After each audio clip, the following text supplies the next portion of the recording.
to enlightenment. 35. Amitabha's 48 Great Vows. To recite Amitabha is to recite all Maha Prajna Paramita. Buddha Amitabha used infinite light and infinite life to represent all infinities, so the name of Amitabha implies infinity.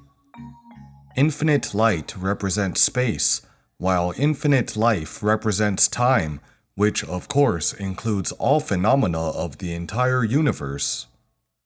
All are infinite is the virtue of self-nature. Thus, the name of Amitabha also represents self-nature. Accordingly, when we are in remembrance of Amitabha, we are indeed in remembrance of our self-nature. The sixth patriarch of Zen Buddhism, Master Neng, said, "Recite all the Maha Prajna Paramita." This Maha Prajna Paramita is the virtue of prajna wisdom, which is one of the three virtues of self-nature, the virtue of the Dharma body, the virtue of prajna, and the virtue of liberation. This statement signifies that the name of Amitabha is also the Maha Prajna Paramita of self-nature. Why did Amitabha make the vow of infinite life? In the last 3 episodes, we talked about infinite light. Now we are going to talk about infinite life. Let us take a look at the scripture. Please join palms to read this paragraph. When I become a Buddha, my lifespan will be infinite. There will be innumerable Sravakas and celestial beings in my land. Their lifespan will also be infinite. If all beings in the Trichiliocosm attain Pratyeka Buddha, and together they count these Sravakas and celestial beings for a period of hundreds and thousands of kalpas, and if they will know the number of these Sravakas and celestial beings, I will not acquire Anuttara Samyak Sambodhi. This paragraph includes 2 vows. 15th vow, all will have an infinite lifespan, and 16th vow, the number of the Sravaka in the land will be countless. The infinite lifespan mentioned in the scripture not only refers to Amitabha's infinite lifespan, but all Sravakas, celestial beings, and bodhisattvas in Sukhavati. We may ask, why did Amitabha want to make this vow of infinite lifespan? Look, Shakyamuni Buddha attained Buddhahood in our Saha world. He did not make an infinite lifespan vow. Of course, it is due to the fact that the karma of all beings in the Saha world is heavy. It is incomparable to Sukhavati. With heavy karma, it is impossible to induce Buddha to live everlasting in our world. Therefore, Shakyamuni Buddha lived in our world for only 80 years. He manifested a lifespan similar to our average lifespan. According to the sutra, at the Buddha's time of 3,000 years ago, people's average lifespan was 100 years. Every 100 years, the average lifespan is reduced by 1 year. Now, the average lifespan has been reduced to about 70. The Buddha left us at the age of 80. He gave us his 20 years lifespan to bless both monastic practitioners and lay people in the future with this fortune. If we truly learn Buddhism, we will definitely get Buddha's blessings and the protection from spiritual beings and Dharma guardians. Even though we do not have enough fortune, we will have enough to use from the fortune left to us by Shakyamuni Buddha. Especially the monastic practitioners, they will not be insufficient in food or clothing. Why? Because the Buddha had made such a vow. We thus have such blessings. Of course, it will be an exception if we do not practice genuinely. As long as we are a real practitioner, we will get the blessing and do not need to worry about food and clothing, even if we have meager or no fortune, because we will have the fortune that was given by the Buddha. With no need to worry about food and clothing, We can then focus on seeking Bodhi with aspiration. Gentlemen don't strive for food but seek for Tao. Confucius also said, a gentleman does not strive for food but seeks for Tao. He only worries about the lack of Tao. He does not worry about poverty befalling him. Look, even secular gentlemen have such broad minds. They practice diligently for Tao and do not worry about their food or clothing.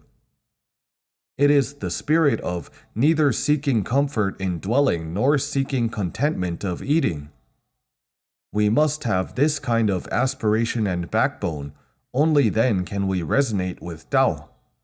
If we have greed for fame, prestige, gain, and offerings, it will be impossible for us to resonate with Tao.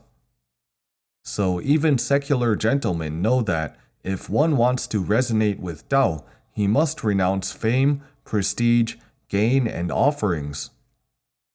The night before I was ordained, I stayed in Renming Temple in Hong Kong.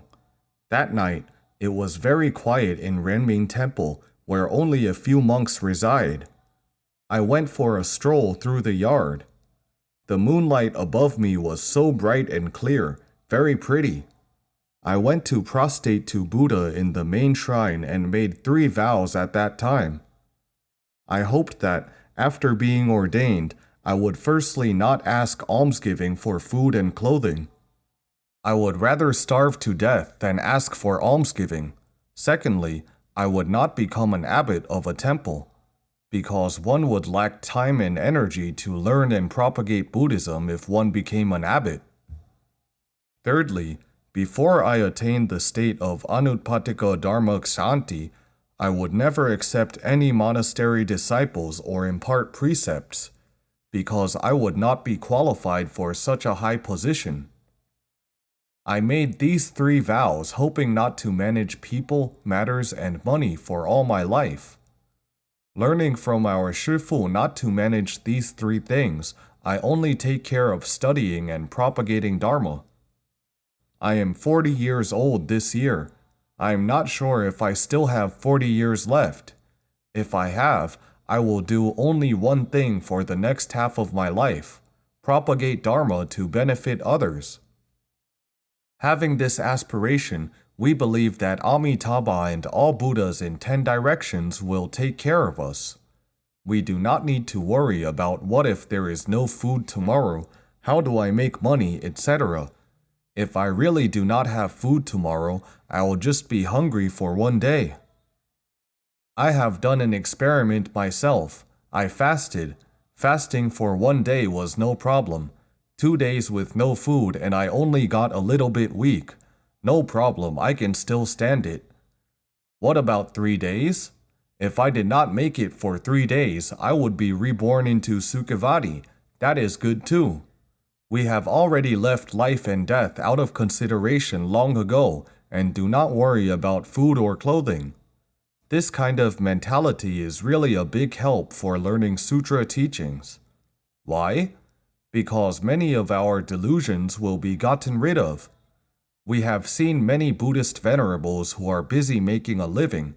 They are no different from secular people. Perhaps they even work harder than secular people. At least their lives are harder than my life in the past. I taught in university with great ease before. With 4 months of winter and summer breaks, I worked only 8 months a year with 6 hours of classes a week. I enjoyed great ease at home. After being ordained, my workload is 3 or 4 times higher than it used to be, and there are no Saturdays, Sundays, or holidays off. Every day is a work day. We have great joy though we are very busy because it is what we like to do.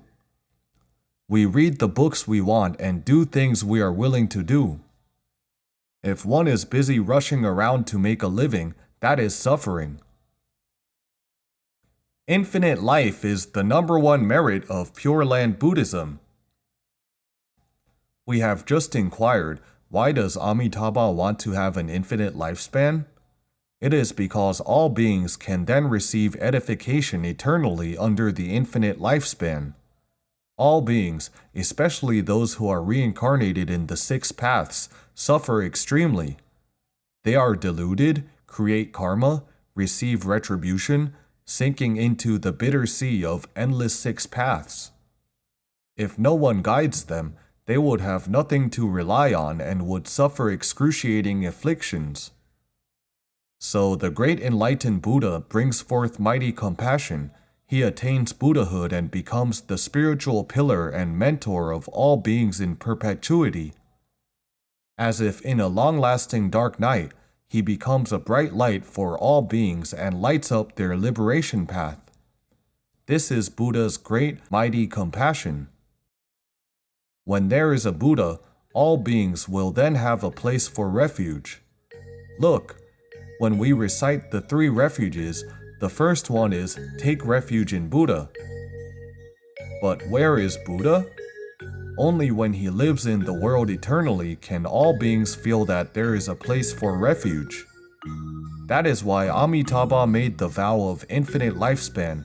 All beings can then rely on him eternally. Moreover, Amitabha's light is pervasive, so all beings in every corner of the cosmos can all take Amitabha as their mentor for their refuge. Thanks for watching. Namo Amitabha.